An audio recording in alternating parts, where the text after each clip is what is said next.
Everybody, welcome back. Alright, we're going to do number 5 of Cutcliffe's patterns. Again, a size 12 hook, primrose silk as always. I'm going to wax it, of course.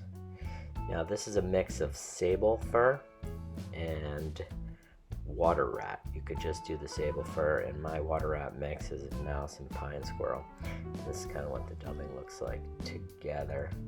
Again, he gives you the option of just sticking with all the brown sable. And gold twist, and this French oval twist, and then a drab brown feather. So that's a Whiting 4B in sort of a drabby brown. The list there where it's a little webby is a little more on the dun side, but it's pretty drab and brown.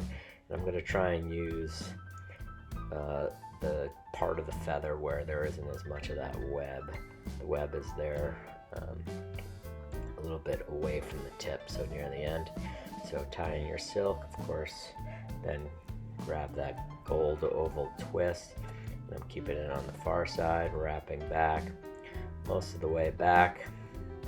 And now we're going to dub with that dubbing. Dub this body.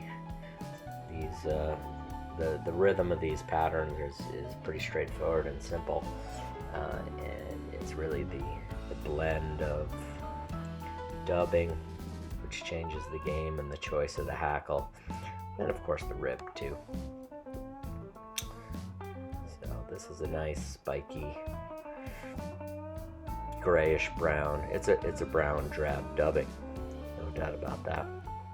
So we're going to tie that feather in by the tip. Remove that. You can sort of see maybe in this image here where the tip is that there's less of that webbing.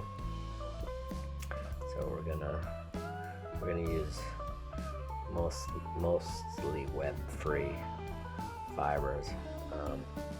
I'm doubling it now. Just makes it easier to manage everything as you wind. Now here I forgot to dub the thorax before I started to wind, and I'm going to recommend for you to dub the thorax and then wind through, and then I'm realizing it as I get up here, and well, I could go back, but I'm not sure it's a huge deal, but I think it's nice to have at least one wrap through that thorax area of that rib.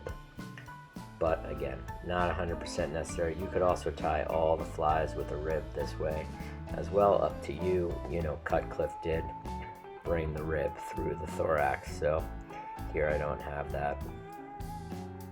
And you'll see, it might be interesting here to see how it differs. This is a pretty drab pattern with the exception of the rib, so you might want that rib through the thorax. So open spiral turns through the thorax, and then we're getting up right there to the waiting silk, and do 2 to 3 touching turns there. Tie off the feather, clip it out,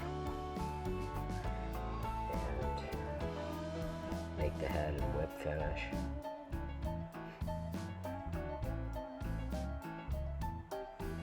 We're getting through each of these numbered patterns corresponds to a time of the year. Whoops, I got a hackle caught in there, so I'm going to have to move it out of the way.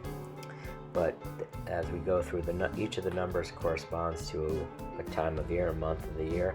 So not evenly, of course, but we're in the early part of the season still. So in the April zone here with number 5. And there's the fly. There's a little bit of a close-up. And that's all. Thank you so much. Take care. Bye.